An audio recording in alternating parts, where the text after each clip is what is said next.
À Vesoul, le Centre régional de restauration et de conservation des œuvres d'art travaille sur une œuvre remarquable. Un retable flamand en bois, sculpté et doré, réalisé au XVIe siècle dans un atelier d'Anvers. Ce retable a été fabriqué pour l'hôpital Sainte-Anne à Rennes en 1517. C'est un peu comme un livre d'images qui présente la naissance de la Vierge dans la prédelle, le mariage de Anne et Joachim, et de chaque côté, on a la vie de l'enfant Jésus. Le retable était derrière un ensemble de vitres blindées. Il était inaccessible, le verre était coloré, tout était empoussiéré depuis de nombreuses années. Installé depuis 150 ans dans la cathédrale Saint-Pierre de Rennes, le retable anversois a rejoint les ateliers et laboratoires du centre franc-comtois pour une longue et minutieuse restauration. Le centre de restauration est une structure avec de nombreux équipements technologiques qui permet de recevoir une œuvre de grande dimension, qui permet de procéder à toutes les étapes indispensables pour mener à bien les opérations. Nous agrégeons des équipes très spécialisées qui permettront de répondre à la totalité des besoins des interventions à mener.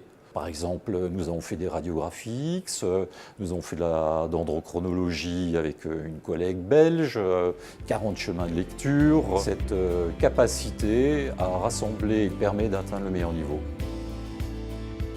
L'œuvre a été transportée dans nos ateliers et immédiatement, elle a été mise dans une bulle pour être désinsectisée, à la suite de quoi la restauration proprement dite a pu commencer. Si la structure en bois a surtout été malmenée par le temps, c'est une mauvaise intervention humaine qui a touché sa polychromie. Il y a peut-être 50 ans, un intervenant est venu mettre un vernis foncé sur tout l'ensemble du retable et qui a non seulement capturé les salissures qu'il y avait, mais c'était un vernis à base synthétique, très difficile à retirer. Donc il fallait enlever le vernis sans abîmer ce qu'il y avait en dessous. On a pu l'enlever et sans altération pour cette polychromie originale. Ça, c'est un immense plaisir et c'est aussi une leçon, être extrêmement respectueux et ne pas commettre ce type d'erreur qui pourrait pénaliser ceux qui nous succéderont.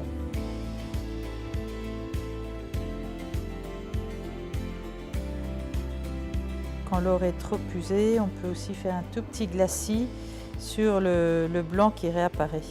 Voilà. Alors pour ça, on s'aide de fiel de bœuf qui aide à adhérer l'aquarelle sur un corps qui est déjà un petit peu gras.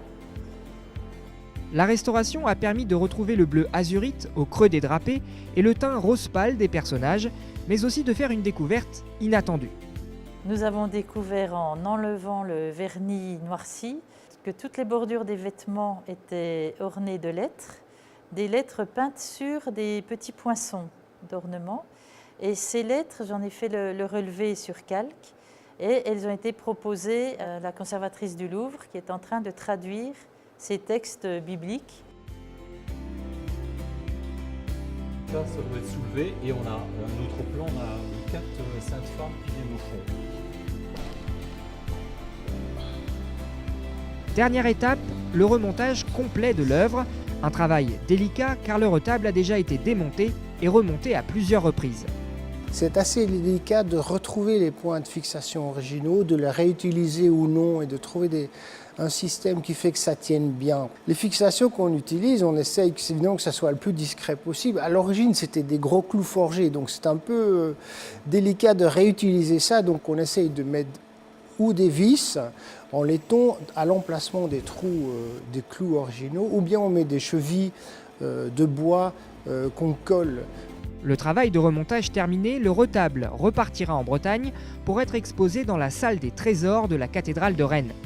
2500 heures de travail et l'intervention de 6 restaurateurs à temps plein auront été nécessaires pour redonner à l'œuvre sa splendeur d'antan.